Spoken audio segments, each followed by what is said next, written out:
She's really trying to save the world.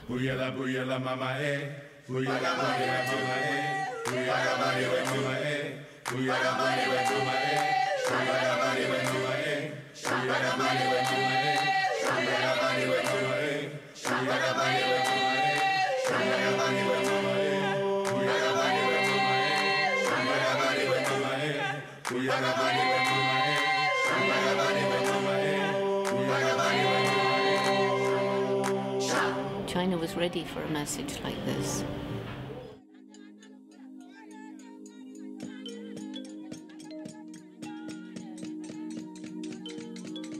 And where do I get my energy? Traveling 300 days a year? I'm 76, for heaven's sake. And I get the energy from the young people and their shining eyes wanting to tell Dr. Jane what they've done to make this a better world. And it is inspirational, and it does give one hope. She is traveling to all of the countries in the world that have Jane Goodall Institute offices and promoting the work they've done for the past 50 years and the work they're going to do for the next 50. And this little girl, 9 or 10, she stood up. I went and saw all that they were doing.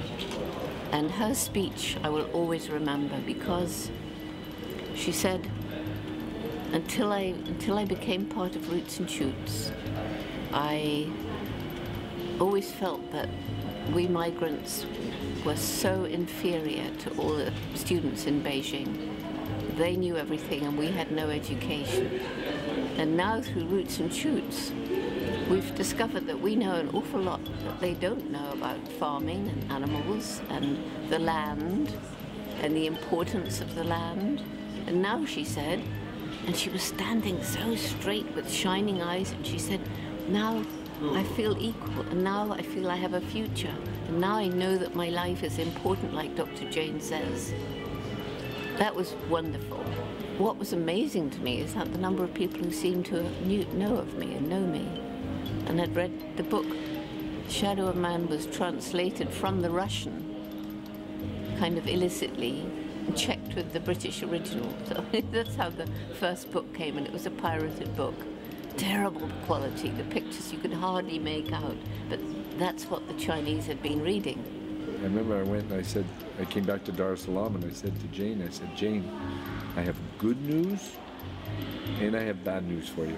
I said, the good news is that all the schools in Africa want to do Roots and Shoots group. They want to start Roots and Shoots. I said, the bad news is I told them that you would go visit them all. I finally got an opportunity to come to China because they had one of these big international school gatherings for Asia, and it was in Shanghai. And that's when I met Tori, and she got kind of inspired by Roots and Shoots as well. When I met her, she changed my life. I was asked to come to the teachers' convention. Jane was the keynote speaker. So I sat in the front row, listened to her, cried my eyes out. Later that evening, she went to dinner. We went to get dinner together, and she asked me if I would start Roots and Shoots in Shanghai. And I said, yes. I changed the direction of my life when I met her. And I don't regret a minute of it. It's an incredible decade, I think, of awareness in China by the Chinese people of environmental issues and social issues. For us, it just seems natural, but for the Chinese people, that isn't something natural.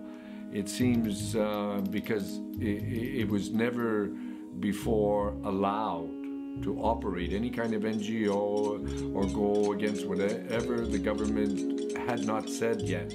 As Jane made her visit every year, you could see more and more, and also these other NGOs starting, little ones and bigger ones, and they're very interesting because a lot of the younger people, whenever they start to investigate an issue and see if there's a problem there, the older ones are coming on board and saying, yes, we thought that all along. But they never did anything about it because they never felt that they had any power to. The younger people are being empowered.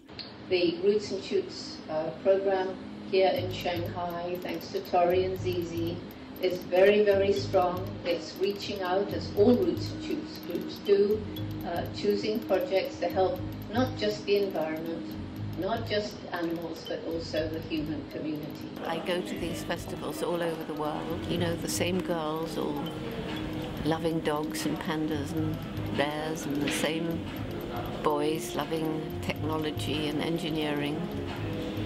And the same teachers so proud.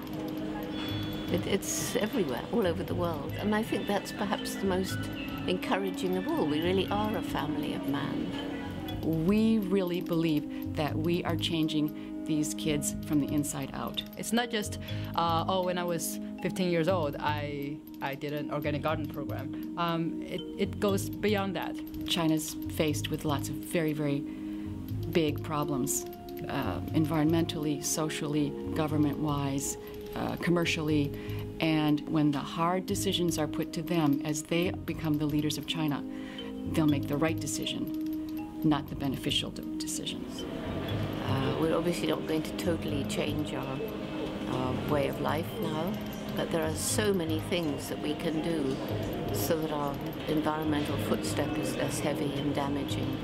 And that's what Roots and Shoots really is all about. It's about helping young people understand that they as individuals have a role to play and make a difference, and that we have to find ways of moving ahead without continuing to destroy the natural world, because in the end that will destroy us. If you really want something and you work hard and you take advantage of opportunity and you never give up, you will find a way.